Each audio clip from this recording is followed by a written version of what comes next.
Well, this is something special. Yes, Jharal, thank you for coming on The Fan. Thanks for having me, mate. And what a venue. And what a venue. And people need to understand the home of the North Devils here, Bash Up Park as it's known to the locals.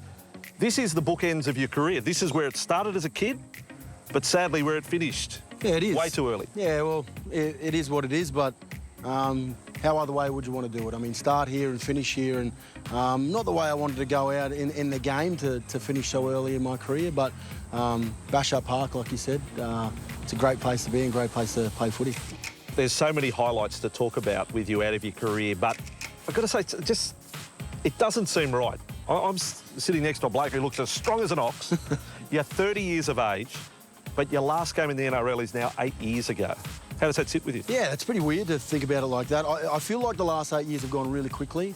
I've definitely changed as a person, learnt a lot being at the Broncos and working under some great people there. And yeah, it's very different to think that I did play footy 8 years ago. I actually was talking to my wife about this the other day.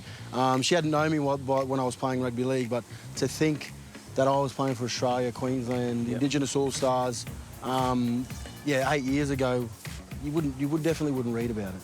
2008, first year of the NYC, and you're part of a red-hot Broncos side. What do you remember about those times?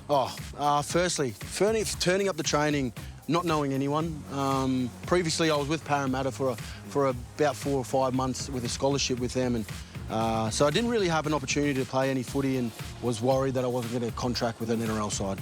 Broncos came along, and first day I turned up, superstars like Andrew McCulloch, your Ben Hunts, your Josh Maguires, Jared Beals, Josh Hoffman, Alex Glenn, knew nothing about any of them. And it was probably the best thing that ever happened to me because I wasn't in my comfort zone, I was out of it, and it was something that I was a little bit nervous to be there because I knew no one, didn't know who to latch on to train. We just had a very, very tough pre-season, and the best thing that ever happened to me was finding out that Benny Hunt was from Rockhampton. My family was from Rocky as well. Yep. Latched onto him pretty quickly, and now he's probably one of my best friends to this date since that first day I met him. Is it true the season before at Parramatta, you'd basically been told you're not good enough, you're not going to make it? Yeah, unfortunately, I wasn't big enough first, but I thought I showed some great skill playing some SG ball down there with them in some of their trials. Albert Kelly was in the side that I was playing with there, so yeah, it was a hard pill to swallow, getting told that, but it was also something that drove me a bit further too. Well, it's incredible. 2007, you're being told you're not good enough. 2009, I see you run out. I'm sure that was Jharal Yow Yeh. He ran out at Suncorp Stadium for the Broncos against the Cowboys. Yeah, on debut at one of the great stadiums of the world. Yeah, lucky enough, superstar side I was with. I had the likes of Darren Lockyer, Peter Wallace, Justin Hodges, Carmichael Hunt. Yeah. I mean, the list goes on. So I was in pretty good hands. Me and Antonio Winterstein made our debut that game, and was lucky enough Peter Wallace kicks a field goal, just like any other derby, 4X derby that is going on right now. Crowd. Huge crowds, and I was fortunate enough to score as well. That's it. If you'd told me that in 2007 when Parramatta had knocked me back, I'd be telling you a dreaming, definitely. Tries on debut, it's like shelling peas for you, state of origin. How about a try on debut as well? Yeah. Wearing the maroon. Look, it was... I like to think that I was pretty lucky. You know, like I said before, I was on a star-studded backline in that Queensland side as well. Justin Hodges inside me as well. Dane Nielsen started off there as well with me. You know, Cooper Cronk, Cameron Smith. Sound like fanboy here. Yeah, well, it was like that. It was like that. I still remember my first camp, actually, walking in, and my first roomie was Billy Slater. Wow. And that was huge for me, and me being me, I don't know what I was thinking, but I walked up and said, "Hey, mate, I'm Jharal." And he goes, "Yeah, I know who you are." So that was a bit awkward, but from then, me and Bill were pretty good mates after that. During that time I played Origin, and yeah, it just all fell in place, really, and it has been falling in place since every time I played footy, really. Same year, 2011, you wear the green and gold of Australia. Yeah. And if you go through the record right now, there's 3 test matches, there's 3 tries. tries and you, they're in the same sentence all the time. How do you look back at those moments in the green and gold? Yeah, firstly, Anthony Griffin told me three things when I started playing footy. He was one of my favourite coaches, and the reason why I made it to these levels and played for Australia and Queensland was because he told me three things. I complicated things when I was a winger. We don't need to. Everyone knows that. Whoever's watching this right now knows that. We need to relax our swingers and just score tries. Okay. One of the things was catch a ball. The other thing was tackle someone, and the other thing was score tries. So meat pies was something that I just could do and find the line a lot. And I really found myself, just every time I got the ball, it was, as I got progressed in rugby league, it sort of sounds a bit arrogant, but it got easier and easier. Yeah, it's still incredible. Again, you look at that timeline, 2007, you're told you're not good enough. You're not going to make it. Find something else. 2009, first grade debut. 2011, your origin, and you're playing for your country. That's quite incredible. But now we go to round 4, 2012.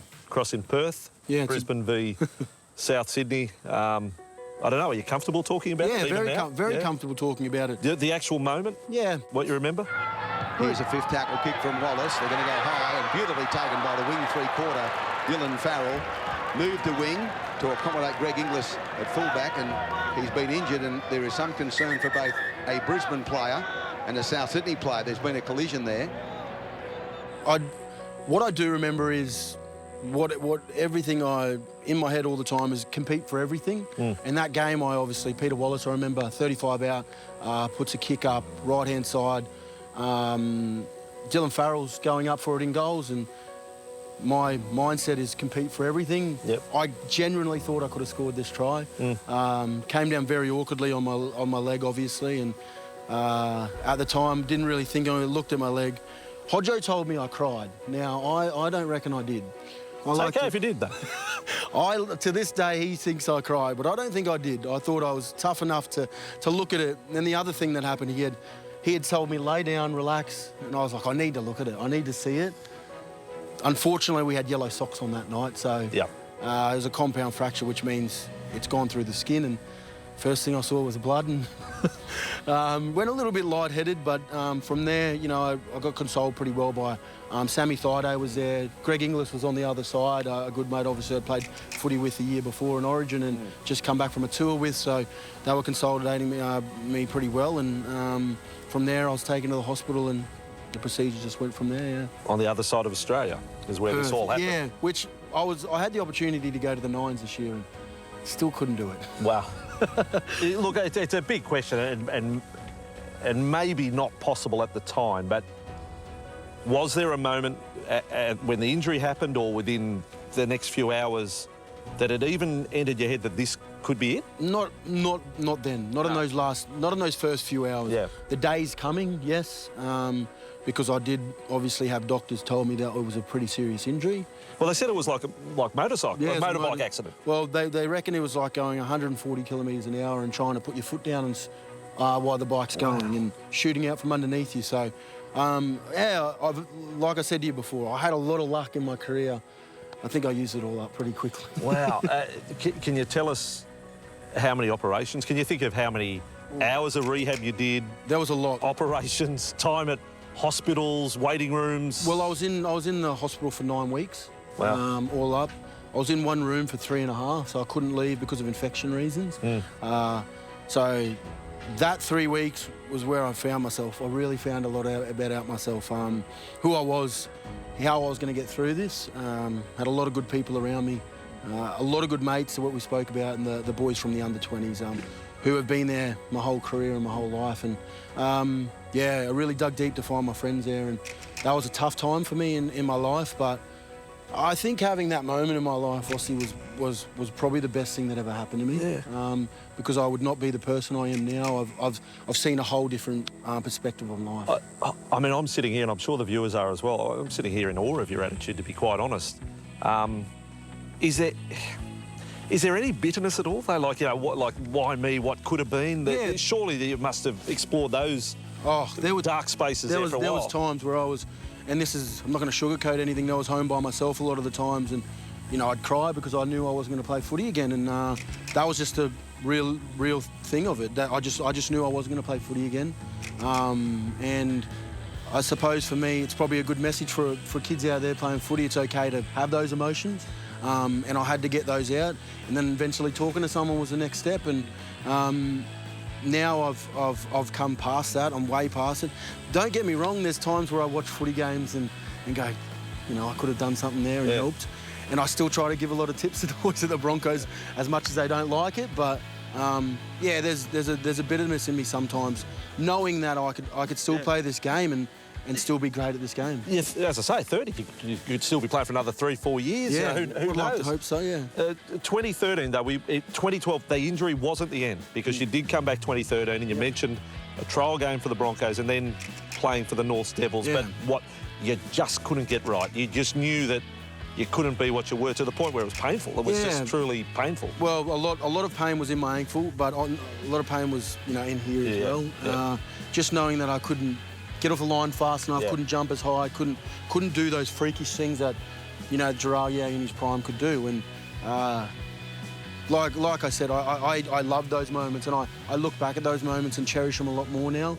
And in the moments, you don't do that enough. So when I get a chance to talk to any footy player, you know, just really reminisce in that moment and enjoy that moment, because, you know, it could be over pretty quickly. And I have a lot of great memories at Suncorp Stadium with the Broncos fans. I tell you, that was one of my favourite things I ever did, was run out for that jersey. And the fans are still so loyal to this day to me. Yeah. Jharal, we've had a lot of people sit in these wonderful fold-out chairs, mate. I don't know whether there's been too many more inspirational. Thanks for coming on The Fan and sharing your story. Yeah, I appreciate that, I really do. You're a good man. Thank you. Jharal Yow Yeh on The Fan. Crump puts a kick in behind. Yow Yeh's after it. He scores.